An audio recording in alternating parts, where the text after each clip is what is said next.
नारे लगते हैं मसला के आला हजरत के, ये मसला के आला हजरत नहीं है। और यार कभी सोचा करो कितनी मुश्किल हो गई है लोगों की जिंदगी।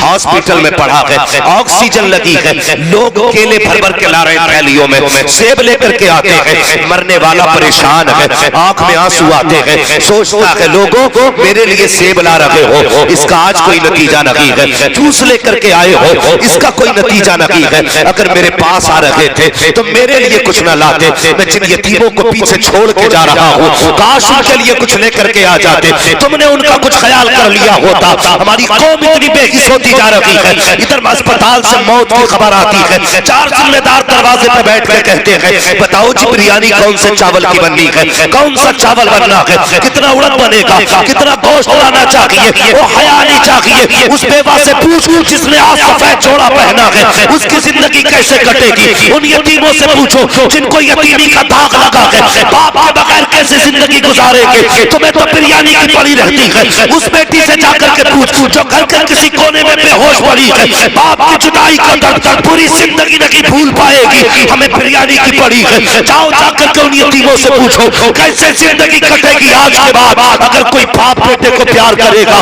तो इन्हें अपना बाप याद आएगा, अगर कोई बेटी को सीने से लगाएगा तो इस बेटी को बाप याद आएगा, अगर कोई शौहर बीवी को मोहब्बत से देखेगा तो इस बेवा को अपना शौहर याद आएगा। और तू तो बिरयानी में डूब गया है।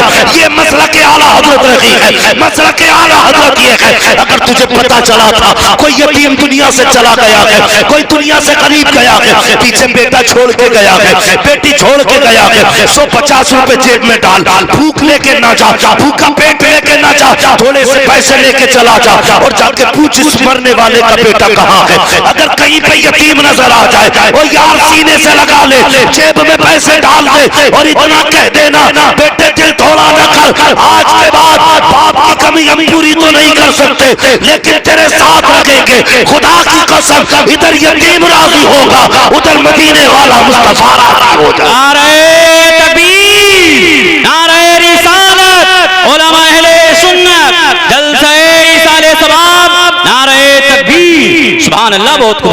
बदलो यार, बदलो। बरेलवी हो ना तो पक्के बरेलवी बनो। ये मसला क्या है, हमने ना अपनी शरीयत को तबीयत में ढालना शुरू कर दिया। हमारी वजह से लोग मसला के आला हज़रत को गलत कहते हैं। हाँ, आला हज़रत ने मना फरमाया इस मैयत की रोटी को, लेकिन हम खा खा के दिखा रहे हैं। ना कर यार, मत करो।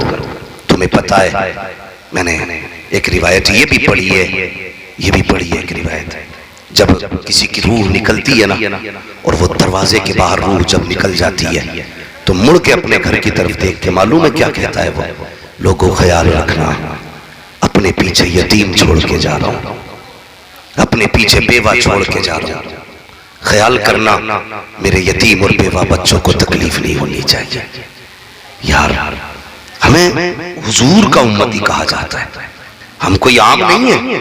कसम खुदा की ये निस्बत काफी है बख्शिश के लिए कि हम हुजूर के गुलाम। बड़े फख्र की बात है कि खुदा ने हमें हुजूर की उम्मत में पैदा किया, इससे बड़े नसीब की बात कौन सी होगी। लेकिन बदले अपने आप को, बदले। मरने वालों का मरना मुश्किल ना करें, आसान करें।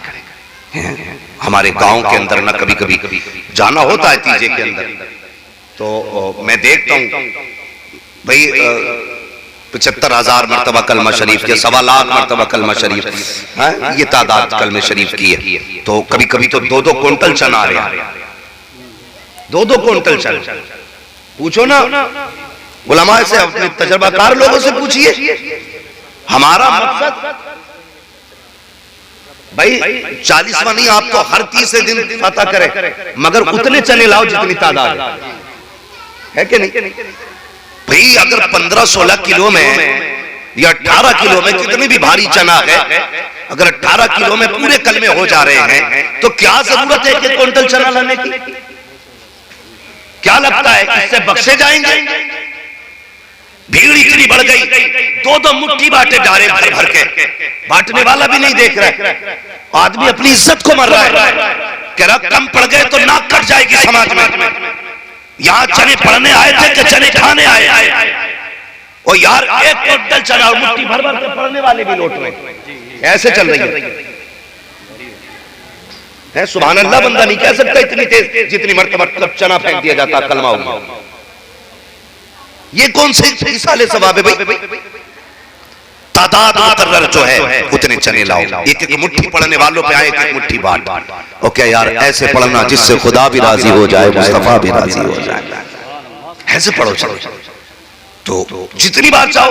तो अब चनों के लिए ना बच्चे भाई सबकी तो इस्तेताअत नहीं होती है प्रधान जी, कोई कमजोर भी है, कोई पैसे वाला है, तो कोई गरीब भी है, सब नहीं ला सकते ना आपकी मर्जी के मुताबिक चने, सब खर्च नहीं कर सकते उतना। तो कई बार लोगों को उधार लेना पड़ता है, कर्ज लेकर के चने लाए जा रहे हैं, कर्ज लेकर के बिरयानियां बन रही हैं, कर्ज लेकर के रोटियां बन रही हैं। कहते हैं सवाब की नियत से बनाया था। मुझे बताओ किसी भी दारुल इफ्ता से फतवा ला के दो, सिर्फ अमरे मुस्तहब के लिए कर्ज लेना जायज है? ले सकते हो, ला करके देखो भाई, जो उलमा कहें उस पे अमल करो। कर्ज लेकर के चने क्यों करा रहे हो? अल्लाह ने हैसियत दी है ना, तो तेरी 5 बेटे हैं, 3 बेटियां हैं, सारे तस्बीह लेके बैठ जाओ, कलमे की तादाद पूरी हो जाएगी, अल्लाह तेरे बाप की मग़फ़िरत फरमाएगा। खाली रस्म ही पीले चले जा रहे हैं। तो गुजारिश है ऐसे काम न करें जिससे मुश्किलात पैदा हो। उम्मत का मामला आसान करें, आसान करें, लोगों के दुख बांटें, बढ़ाएं नहीं, बांटें, दुख बांटिए, मोहब्बतें कायम कीजिए। और मैं जनाजे हो रहे हैं ना, जनाजे नमाज से प्रधान जी फारिग ना होते, अल्लाह कब्र पे जैसी मिट्टी दे के चलो ना, एक आवाज आती है पीछे से। पहले तो ये आवाज आती है कि मेहमान खाना खा के जाएं, यहां तक तो दुरुस्त है, क्योंकि जिनके लिए खाना है, जो गुंजाइश है, ठीक है जी। दूर के लोग हैं, घर नहीं जा रहे हैं, घर दूर है, खाने का वक्त है, खा लीजिए। एक ऐलान होता खाना खा करके जाएं। दूसरा ऐलान होता है मेरे अब्बा का किसी पे कर्ज हो तो मुझसे आके ले ले। फिर क्या कहता है? वही आवाज आती है, कहती मेरे अब्बा से किसी को तकलीफ हुई हो तो उनकी तरफ से मैं माफी मांगता हूं। दोनों चीजों पे गौर करना। इधर घर में जनाजा रखा होता है, तब बीवी को लाके बैठाया जाता है जनाजे के पास, वो मैयत से रोके कहती है जो गलती हो गई वो माफ कर दो। देखा कि नहीं कभी औरतें जनाजे पे लाके बैठाई जाती है, वो कहती कोई गलती हो गई हो तो माफ करना। मेरी बहन, मेरी बेटी, मेरी कौम की शहजादी, सिर्फ इतनी बात कहना चाहता हूँ, मरने के बाद माफी मांगी तो क्या मांगी, क्या कि अच्छा होता तेरी और शोहर की जिंदगी थी, जीते जी उससे अपनी खताओं की माफी मांग ली होती, मरने से पहले उससे कह दिया होता मेरे सरताज पूरी जिंदगी तेरे साथ गुजरी है, हो सकता है कोई खता हो गई हो माफ कर दे, हो सकता है कोई गलती हो गई हो तो माफ कर दे। मरने के बाद माफी मांगने से क्या होगा? वो तो चला गया, जिसको तूने गाली दे के घर से भेजा था उसका तो जनाजा उठ चुका है, जिसको तूने गाली दे के घर से निकाला था आज सफेद चादर ओढ़ के लेट चुका है, जिसको तू बिना ताने दिए रोटी नहीं देती थी आज वो मुंह बंद करके लेटा है, जिसको बिना गाली दिए तू सवानती करती थी आज उसकी जबान पे ताला लग गया है। और मेरी कौम की बेटी, इससे माफी मांगनी थी तो जीते जी मांग लेती। तेरे लिए हुजूर की जिंदगी नमूना थी, मौलाए कायनात की जिंदगी नमूना थी, हजरत फातिमा की जिंदगी नमूना थी। अल्लाह अकबर, तारीख उठा करके देखिए प्यारे, हजरत खदीजतुल कुबरा सैयदों की दादी है, जब इनके विसाल का वक्त आया है सरकार को बुला के कहती है या रसूल अल्लाह एक हाथ से मेरा दामन थामिएगा। हुजूर ने एक हाथ में खदीजतुल कुबरा के दामन का एक कोना पकड़ा है, दूसरे हाथ में खदीजतुल कुबरा का हाथ है। अल्लाह अकबर, एक हाथ से हजरत खदीजा ने अपना दामन पकड़ा और कहती है या रसूल अल्लाह आज खदीजा कुछ मांगना चाहती है। इतना जुमला कहा, नबुव्वत की आंखें भर आती है। खदीजा मांग के मांगना चाहती हो, ओ कौम की बेटी हो, मैयत पे माफी मांगती हो, आओ सीखो नबी की बीवी से, उम्मुल मोमिनीन से सीखो। हजरत खदीजतुल कुबरा ने कहा था या रसूल अल्लाह 25 साल आपके साथ गुजारे हैं, कोई खता हो गई हो तो माफ कर दिया जाए, आका कोई कोताही हुई हो तो माफ कर दिया जाए। नबुव्वत वाली आंखें बरस जाती है। एक खदीजा 200 25 साल जिंदगी के गुजरे हैं, 25 साल साथ जिंदगी के गुजरे हैं, कभी कोई खता नहीं की है। अल्लाह अकबर, ये खदीजतुल कुबरा है। और नाज देखो खदीजतुल कुबरा को, हुजूर पे कितना नाज था। जैसे खदीजतुल कुबरा के विसाल का वक्त आया है, आपकी सहेली आती है, आने के बाद कहती है खदीजा देख तो सही अपनी हालत।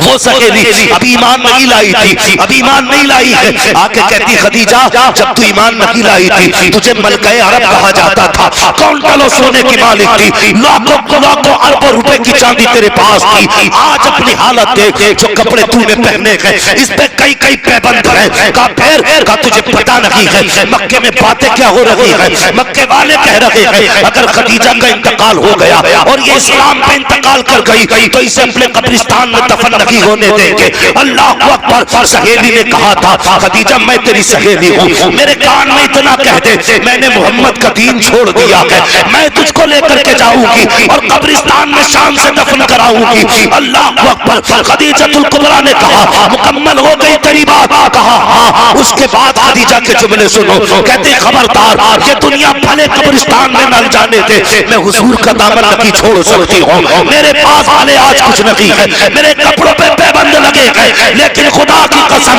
हजरत खदीजतुल कुबरा ने कहा था वापस चली जा, मुझे गरीबी में मरना कबारा है, मोहम्मद को छोड़ के मरना कबारा नहीं हो। सुभान नारे तकबीर, नारे रिसालत, उलमा अहले सुन्नत, मुफ्ती हम्माद रज़ा साहिब किबला। बहुत खूब हज़रत, जिंदगी देखो हुजूर की, आज कौन सा झगड़ा नहीं है। जरा सा नमक तेज हो जाए लठियां चल रही है, तेरा भी हाथ नहीं रुकता। मिर्च तेज है तो डायरेक्ट तमाचे लगाता है, तुझे भी गैरत नहीं आती। सोचता मर्दानगी ये नहीं है, मर्दानगी ये है कि उसके कड़वे जुमलों का मुस्कुरा के मुकाबला किया। हाँ कहते लोग कहते बड़ी बड़ी खराब बीवी मिली है, मगर जानते हो खराब बीवियां भी खुदा की नेमत होती है। कितना बड़ा सवाब फरमाया गया कि गुस्सा ही बड़ा काम है, गुस्सा ही बड़ा। क्या करे मौलाना साहब बर्दाश्त नहीं हुआ, तीनों तलाक दे डाली। क्यों? तुझे ही आ रहा गुस्सा? तुझे याद है कि रब को भी जलाल आता है? अपना गुस्सा याद है, अपने रब का गुस्सा याद नहीं? खेरा जी गुस्सा ही तेज था, तमाचा मार दिया मैंने, बड़ा गुस्सा आ गया भाई तुझे, लठिया लेकर शुरू हो गया, रुकते ही नहीं। कह रहा मर्द हूं। फरमाया गया सुन, फरमाया अगर किसी को बीवी पे गुस्सा आए और अल्लाह की रजा के लिए गुस्सा बर्दाश्त कर ले, जानते हो अल्लाह कयामत में हूरों को खड़ा करके कहेगा अपने बंदे से जा, जिसको पसंद करता है उसको अपने साथ जन्नत में ले जा। जानते हो ये कभी हम मर्दानगी ये ना समझे कि लठियां मारनी मर्दानगी, ये बहुत बड़े वली तो उनकी विलायत के चर्चे थे दुनिया भर में। एक शख्स को मुलाकात की तमन्ना हुई कि मैं हजरत से मिल के आऊं, यार बहुत पहुंचे हुए बुजुर्ग हैं, वली है, लाओ मुलाकात कर ले। जैसी वो घर पहुंचा ना, दरवाजा खटखटाया, अंदर से बीवी की आवाज आई, कौन? कहा कि फला साहब से मिलना है। उन बुजुर्ग का नाम लिया तो बीवी ने कहा नहीं है घर पे वो। तो वो कहने लगा कहां मिलेंगे? कहा जैसे तू ठलुआ वैसी वो ठलुआ। बीवी कह रही, सगी बीवी वली के बारे में अपने शोहर कहने लगी जैसा तू ठलुआ वैसे ही वो ठलुआ, टहलना होगा कहीं जंगलों में। इसको बड़ा गुस्सा आया, बोले बिला वजह में लोग तारीफ करते इसकी, अपनी बीवी गाली दे रही। सोचने लगा लेकिन मिलूंगा जरूर। तलाश करते करते जंगल गया ना, तो हजरत शेर पे बैठ के आ रहे थे। शेर पे बैठे देखा ना तो कपड़े सीधे कर लिए और खड़ा हो गया। हजरत आ गया, कहने लगा हुजूर ये क्या है? घर गया तो अपनी बीवी काबू में नहीं है, यहाँ शेर की सवारी कर रहे हो। कहा क्या मतलब है? कहा आपकी बीवी ने ऐसे ऐसे कहा। कहने लगे ये जो रुतबे मिले हैं उसी की वजह से तो मिले हैं। कि मैं समझा नहीं। कहने लगे वो इतनी गालियां देती है और मैं बर्दाश्त करता हूँ, उसकी जितनी गाली बर्दाश्त करता हूँ अल्लाह उतने रुतबे बुलंद कर देता है।